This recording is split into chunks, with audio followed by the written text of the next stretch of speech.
우리가 지난주에는 밀레도 해변에서 바울이 에베소 교회 장로들과 작별하는 모습을 보았습니다.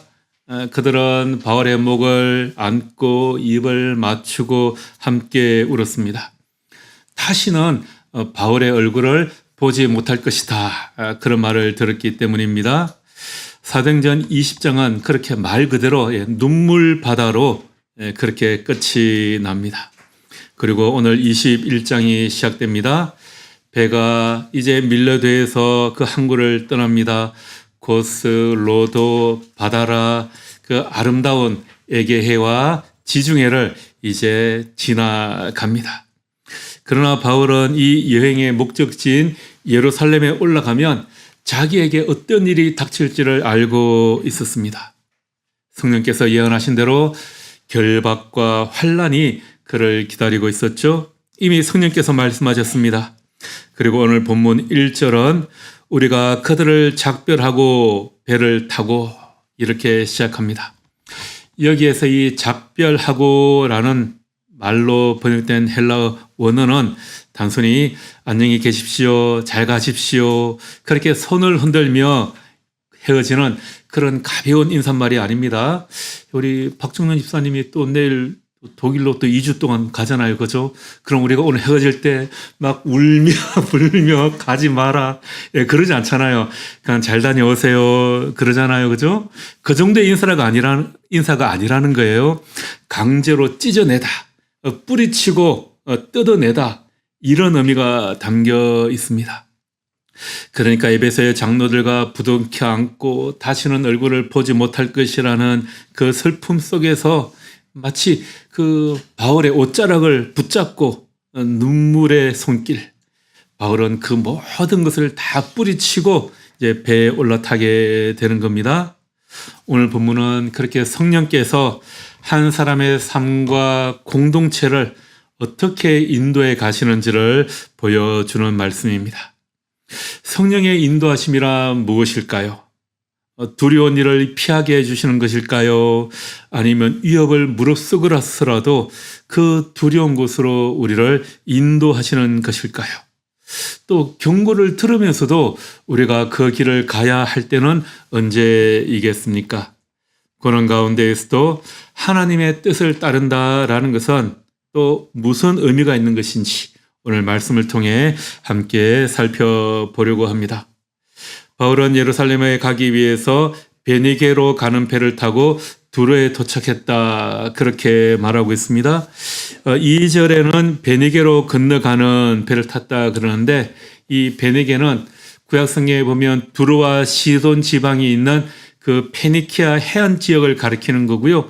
3절에는 또 수리아라고 하는 거죠. 이 수리아는 그 지역을 다 포함하는 행정구역, 넓은 구역, 그러니까 뭐 경기도 할 때 그런 넓은 행정구역을 가리키는 그런 말입니다. 이 베니게가 지금의 레바논 지역이에요. 레바논 지역의 두로라는 항구는 레바논의 제일 남쪽 항구 도시죠. 지금의 이스라엘과 딱 맞닿아 있는 그런 경계선에 있는 곳입니다. 요즘에 그 이스라엘이 레바논 남부 지역을 점령하기 위해서 지상군을 투입하고 대규모 전투가 벌어지고 있잖아요. 그곳이 바로 이 두로와 시돈 지방입니다. 그 두로에 이제 바울 일행이 도착합니다. 그리고 그 지역에 있는 또 주님의 제자들을 만나게 됩니다. 그리고 그 집에 일주일 동안 머물게 되죠. 그때 이 두로의 성도들이 바울에게 말합니다. 4절 말씀입니다. 성령의 감동으로 바울더러 예루살렘에 올라가지 말라 하더라. 예, 그 두로에 있던 제자들이 성령의 감동을 받았습니다. 그래서 제발 예루살렘에 올라가지 마십시오. 이렇게 부탁하는 겁니다. 자, 여기에서 우리가 한 가지 좀 질문이 생기죠. 성령께서 그렇게 가지 말라고 두로의 제자들에게 말씀하시는데 바울이 불순종해서 자기 고집으로 그렇게 굳이 예루살렘에 올라가려고 하는 것인가 하는 겁니다. 여기에서 이 성령으로 말미암아라는 표현은 성령께서 두로의 제자들에게 무엇인가 알려주셨다라는 거죠. 자, 무엇을 알려주셨을까요? 20절에 보면 바울이 이미 고백했죠. 20장 22절에 보면 성령에 매여 내가 예루살렘으로 올라간다라고 말했습니다.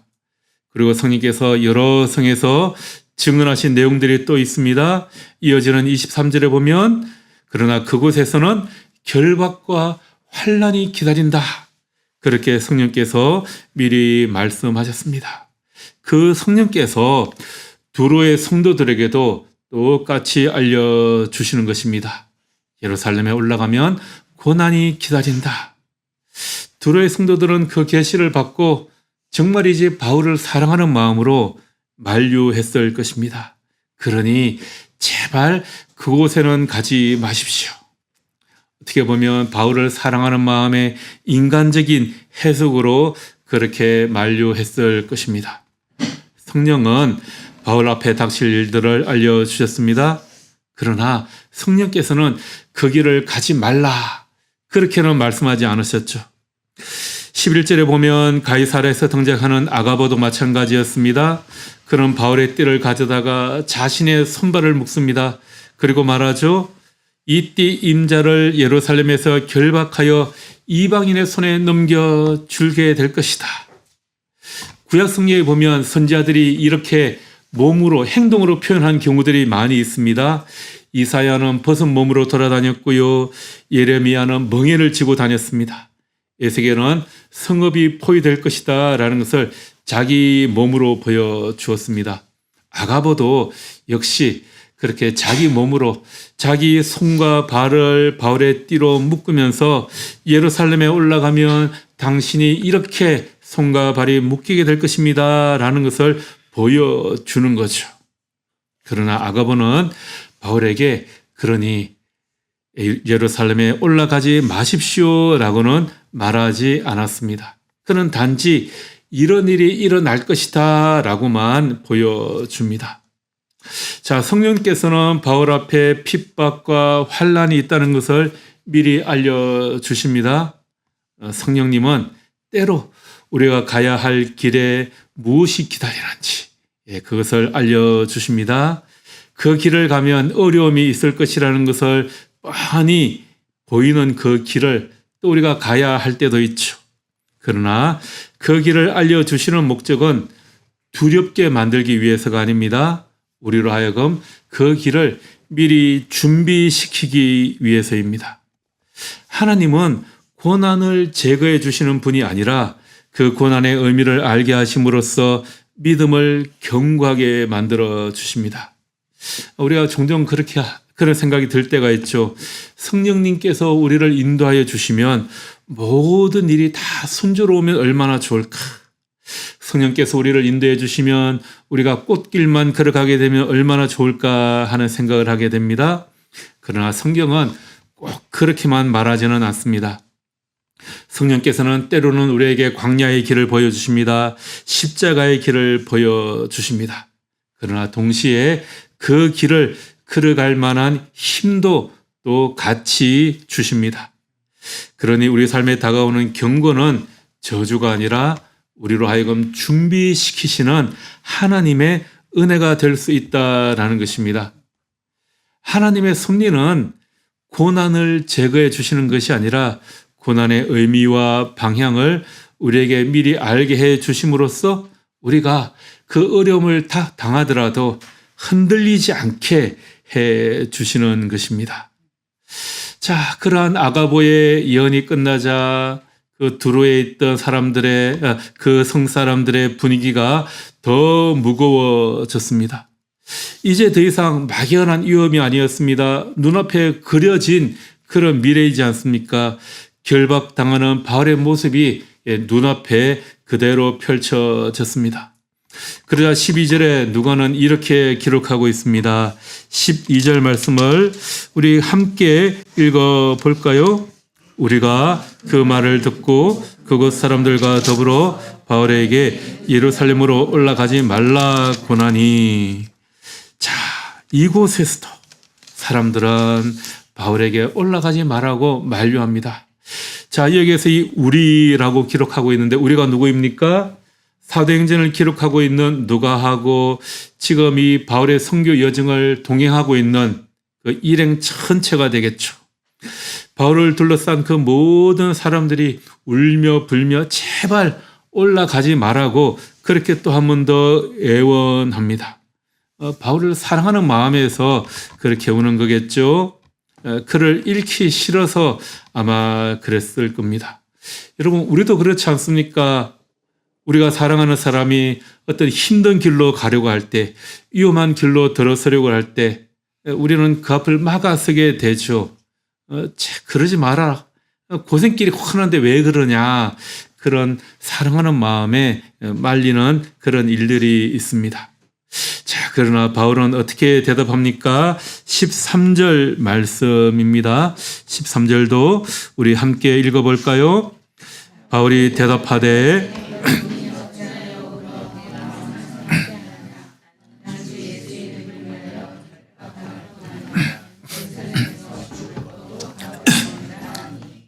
아멘. 자, 여러분, 바울의 이 고백을 들을 때 어떤 마음이 드십니까? 사람들이 그만큼 뜯어 말리는 이유가 있겠죠. 그런데 바울은 너무나도 무모하게 생각됩니다. 고집불통이라고 여겨질 정도로 그렇게 나는 예루살렘에 올라가야 하겠다 말합니다. 여기서 바울은 눈물을 머금고 이 말을 하고 있는 거죠. 바울이 뭐라고 합니까? 여러분이 어찌하여 울어 내 마음을 상하게 하느냐? 여기에서 이 상하게 하느냐로 번역된 헬라어의 원래 의미는 부수다, 무너뜨리다, 가루로 빻아버리다 이런 의미가 담겨 있다고 그래요. 그러니까 자기를 사랑하는 그 믿음의 형제들이 우는 그 눈물이 바울의 마음을 그렇게 갈갈이 찢어놓고 부숴버릴 만큼 아프고 고통스럽다. 그런 고백인 겁니다. 여러분, 바울도 사람이 아닙니까? 바울도 피가 흐르고 눈물이 있는 그런 사람입니다. 어찌 감옥에 갇히는 그 결박이 두렵지 않고 목숨을 잃는 것이 두렵지 않았겠습니까? 그도 사람입니다. 함께 울고 있는 성도들의 그 얼굴을 바라보며 마음이 정말 아팠을 겁니다. 그도 성도들이 그렇게 붙잡으니까 어쩌면 성도들의 그 손길에 붙잡히고 싶은 마음이 들었을지도 모르겠습니다. 그러나 바울은 이런 것보다 더 강한 손에 붙들려 있습니다. 밀레도에서 이미 고백하지 않았습니까? 성령에 매여 내가 예루살렘으로 올라간다. 여러분, 매여 있다라는 것은 뒤에서 붙잡고 있다는 것이 아니고요. 성령에 붙들려 이끌려 간다라는 것입니다. 바울은 예루살렘에서 사람들에게 결박당하기 전에 이미 성령에게 결박된 사람이었습니다. 사람들이 쇠사슬로 그를 묶기 전에 성령께서 먼저 그를 붙들고 계셨습니다. 그래서 그는 떠날 수 있었던 것입니다. 바울을 설득하지 못한 사람들이 마침내 조용해지죠. 그리고 14절에 이렇게 그 성도들은 말합니다. 그가 고난을 받지 아니하므로 우리가 주의 뜻대로 이루어지다 하고, 우리가 주의 뜻대로 이루어지다 하고 그쳤더라. 여러분, 조금 전까지만 해도 그렇게 울며 불며 매달리던 사람들이 이제 조용해집니다. 그리고 고백합니다. 주의 뜻대로 이루어지다. 여러분, 이 말은 포기하거나 체념하는 그런 표현이 아닙니다. 그렇게 고집이 세시네요. 이제 우리도 모르겠습니다. 당신 마음대로 다 하십시오. 이런 말이 아니죠. 오히려 그들의 신앙이 성숙했음을 보여줍니다. 처음에는 자신들에게도 뜻이 있었습니다. 바울이 제발 살아남기를 원했습니다. 바울이 안전하기를 원했습니다. 자기들과 좀 더 함께 있기를 원했던 거죠. 그래서 바울이 예루살렘으로 올라가지 않기를 원했습니다. 그래서 절대로 보낼 수 없습니다. 이런 마음을 가졌던 겁니다. 그러나 이제 그들은 여기에서 한 걸음 더 나아가게 됩니다. 자기들의 뜻보다 하나님의 뜻을 더 신뢰하기 시작합니다. 여러분, 이 고백은 예수님께서 십자가에 달리시기 전에 겟세마네 동산에서 기도하시던 그 모습이지 않습니까? 그때 예수님께서 기도하셨습니다. 그러나 나의 원대로 마시옵고 아버지 원대로 하옵소서. 지금 이 가이사라의 성도들이 바로 그 고백의 기도를 하고 있는 겁니다.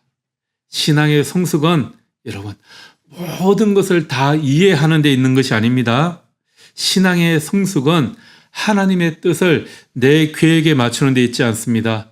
오히려 이해할 수 없는 상황 속에서도 주의 뜻대로 이루어지이다, 이렇게 고백할 수 있는 믿음을 가지게 되는 것입니다.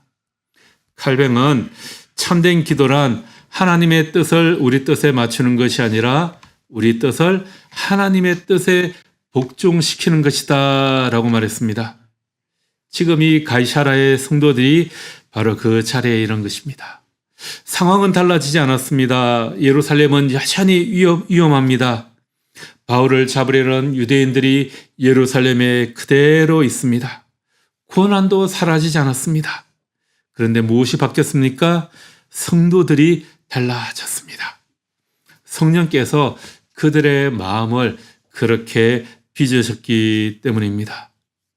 우리도 그렇지 않습니까? 우리의 삶 속에서, 우리 인생에서 이해할 수 없는 순간들을 만날 때가 있습니다. 왜 이런 일이 일어나는지, 왜 이런 길을 가야 하는지, 또 때로는 왜 이런 힘든 일이 나에게 닥치는지, 하나님께서 이런 왜 막아주시지 않는지, 또 하나님께서 내가 가고 싶은 이 길은 왜 막으시는지 알 수 없을 때가 있습니다. 그때 우리 믿음이 성숙하다라는 것은 그런 일에 대한 정답을 다 얻는 것이 아닙니다.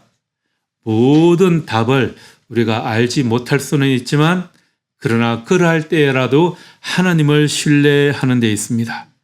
그리고 마침내 우리도 이렇게 고백하는 거죠. 주의 뜻대로 이루어지이다. 이것이 성령께서 우리를 빚어 가시는 순종의 자리이며 제자들을 성숙하게 만드는 믿음의 자리입니다. 그렇게 또 가이사랴에서 며칠을 보내고 바울 일행은 이제 예루살렘을 향해 출발하게 됩니다. 자, 여러분, 그런데 지금 바울은 홀로 예루살렘에 올라가지 않습니다. 바울의 예루살렘 여정 전체가 성도들의 교제와 기도로 이루어집니다. 4절에서 나오는 두로에서는 제자들을 만나 일주일을 함께 지냈습니다. 돌레마이에서 성도들에게 인사하고 하루를 함께 보냈습니다. 가이사랴에서는 전도자 빌립의 집에 머물며 여러 날을 함께 했습니다. 그리고 가이사랴에 있는 제자들이 바울과 동행하여 이제 예루살렘까지 안내해주고 나손의 집으로 데려다 주었습니다. 그리고 마침내 예루살렘에 도착하자 예루살렘의 형제 자매들이 아주 반갑게 맞아 주었습니다. 여러분, 바울은 이 힘든 길을 고독하게 홀로 올라간 것이 아니었습니다. 그가 가는 곳마다 성도들의 환대가 있었고요, 기도가 있었고 사랑을 받았습니다. 두로의 해변에서 함께 무릎 꿇고 기도했던 형제들, 돌레마이에서 하루 동안 나눈 그 교제, 빌립의 집에서 보낸 그 시간들, 이 모든 것이 바울을 예루살렘까지 데려다준 그 성령의 방식입니다. 각 도시에 갈 때마다 성령께서 예배하신 사람들이 있었습니다. 그리고 기도하는 사람들이 있었습니다. 문을 열어주는 사람이 있었습니다. 함께 걸어주는 사람이 있었습니다. 여러분, 이것이 바로 교회의 모습입니다. 며칠 뒤에 예루살렘 군중들이 바울을 잡아 외칠 것입니다. 이 자를 없애버려라. 그렇게 외칠 것입니다. 바울이 그 함성을 견딜 수 있었던 이유는 그들보다 먼저 형제들의 환대와 위로와 기도가 있었기 때문입니다. 성령께서는 바울을 홀로 그 위험한 예루살렘에 보내지 않으셨습니다. 공동체를 통해 먼저 바울을 붙드셨습니다. 우리 주변을 보면 때때로 이렇게 말하는 사람들이 있어요. 하나님은 있으면 다 되지 뭐. 그런 사람들 가끔 있지 않습니까? 물론 하나님만으로도 충분합니다. 그런데 그런 사람들은 사막에 있는 수돈에 들어가시면 딱 맞을 것 같아요.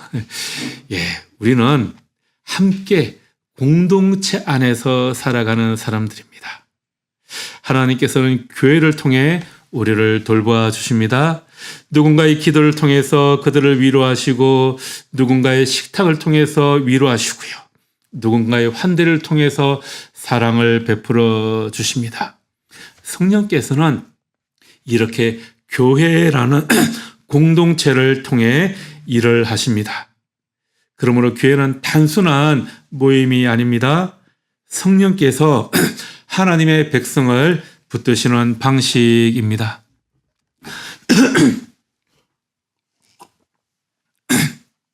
그리고 드디어 바울 일행이 예루살렘에 도착하게 됩니다.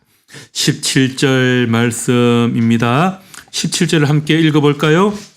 예루살렘에 이르니 형제들이 우리를 기꺼이 영접하거늘. 기꺼이. 단순히 환영하는 것이 아니라 기쁨으로, 진심으로 온 마음을 다해 맞아들였다라는 겁니다. 수레아에 처음 도착했을 때 두로의 해변에서 기도로 시작된 이 성도들과의 교제가 이제 예루살렘의 이 기쁜 환영으로 완성이 되는 것입니다. 성령께서 예루살렘 교회 사람들의 그 마음을 열어주시고 예비하셨습니다.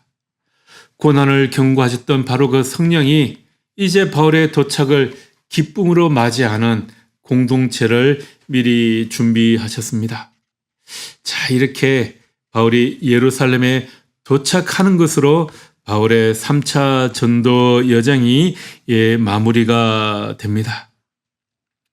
들어보면 바울의 3차 전도 여정 그 전체가 성령의 손 안에 있었습니다. 18장에서 제일 처음 고린도에 가게 되죠. 고린도에서는 두려워하는 바울에게 하나님께서 말씀하셨습니다. 이 성 중에 내 백성이 많다. 에베소에서는 수많은 반대와 영적 충돌 속에서도 하나님의 말씀이 흥황하여 세력을 얻게 되었습니다.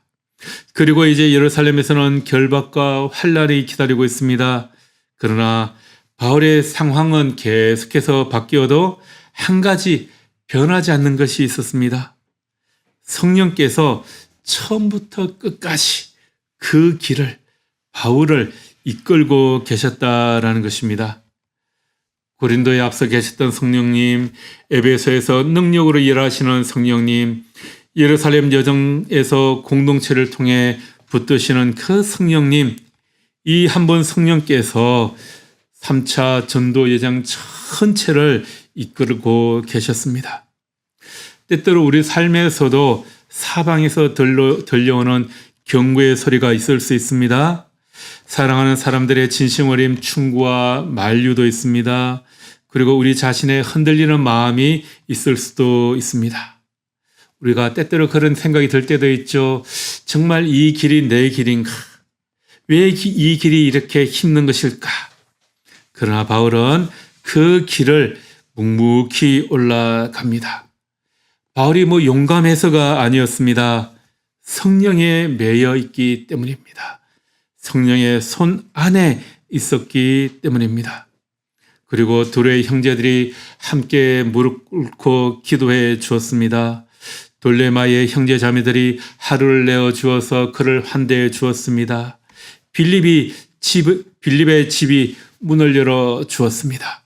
문화손이 예루살렘에서 그를 기다리고 있었기 때문입니다.